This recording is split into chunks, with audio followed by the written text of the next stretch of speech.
Greetings loyal subscribers and honoured guests. Beneath a Steel Sky was released by Revolution Software back in 1994 and has become a fan favourite over the years.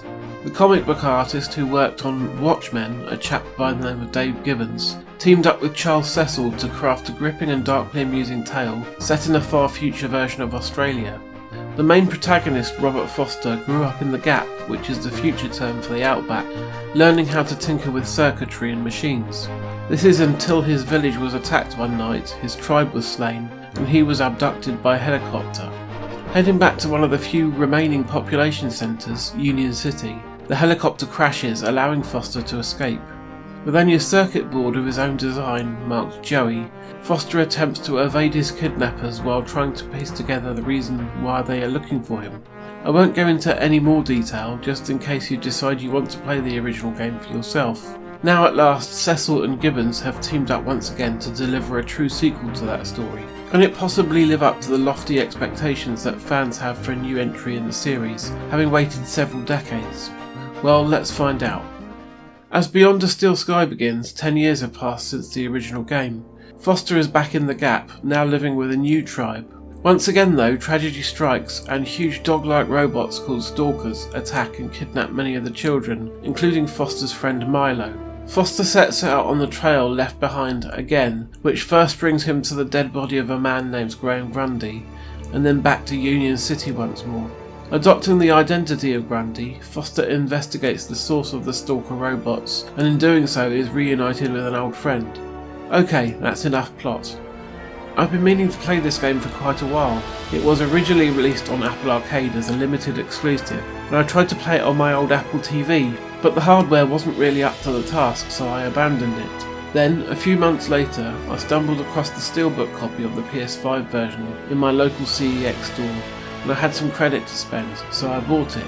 I kept putting off actually playing it because I couldn't remember how the events of the first game played out, so I thought I would replay that first. When I needed an extra Cyberpunk game to replace the one I was originally going to review, I decided to just go for it and play it anyway. I'm glad I did. Beyond a Steel Sky does a good job of bringing old and new players alike up to speed about what transpired beforehand. The intro, which is told in the same comic book panel style as that of Beneath, explains everything quite clearly, and there are constant callbacks and references throughout the entire length of the game. I had forgotten just how humorous the original game was, and this game carries that forward superbly with some really amusing characters, such as Tarquin the butler droid who is trying to learn how to write poetry, and of course your old robotic buddy Joey with his snarky wit. Here's some of your droid poetry. Fine idea. One would value the input of an average human. If you're looking for average, he's your man. After 148,606 iterations, I have narrowed down the contenders to a manageable number. Here is number 59. There was once an A from place B, with unforeseen predicate P. Factor F occurred next, which resulted in X, and hilarious consequence C. Ha! Brilliant! Bravo! It might be a little on the nose. Dear me, it's not about noses. It is a study of the structure of a limerick, assembled into the pattern of an actual limerick. I never found myself bored throughout the story and wanted to get to the bottom of the mystery of why and where the kids were being taken. This is an adventure game through and through, it's just that the old 2D pixel art and point and click inputs have been translated into fully 3D high definition visuals and one-to-one control of Foster with your analog stick. The difficulty of the puzzles is quite a bit milder than those of the classic Revolution Software adventures, and in any case there is a robust hint system built into the game, ensuring you can never really get totally stuck. I must admit I did avail myself of this on several occasions, and it doles out small pieces of information to try and steer you onto the correct track, without completely spoiling a puzzle outright. Each time you unlock another layer of hints, you then have to wait 30 seconds before you can unlock the next. There were several times when I had basically figured out what to do but was just missing a step. I prefer to have hints available rather than simply hit a brick wall and have to stop playing the game. For those who absolutely must figure out everything by themselves, you can simply ignore these hints though.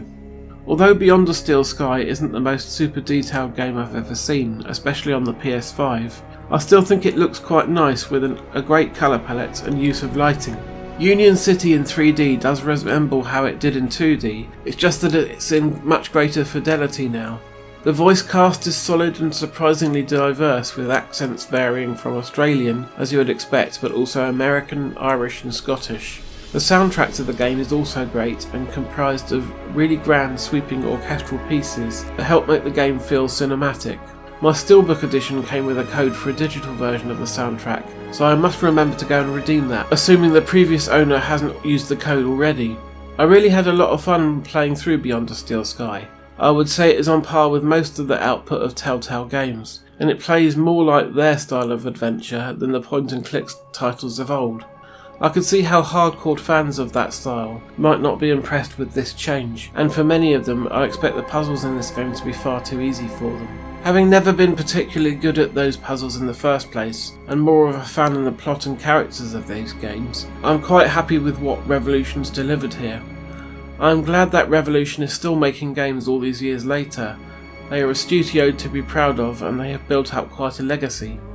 Overall, I recommend that fans of the original game should check this out, and if you haven't played it at all, then you should still be able to appreciate it as well. If you do end up wanting to play Beneath the Steel Sky afterwards, then it is available for free via sites like GOG.com. So that brings the individual reviews to a close. On the next episode of Cyberpunk September, I will be highlighting 7 other games in the genre that I feel you should check out. Thanks for watching this video. If you enjoyed it, then please consider leaving a like, dropping a comment, subscribing to the channel, or sharing on social media. See you in the Matrix, and in the meantime, take care.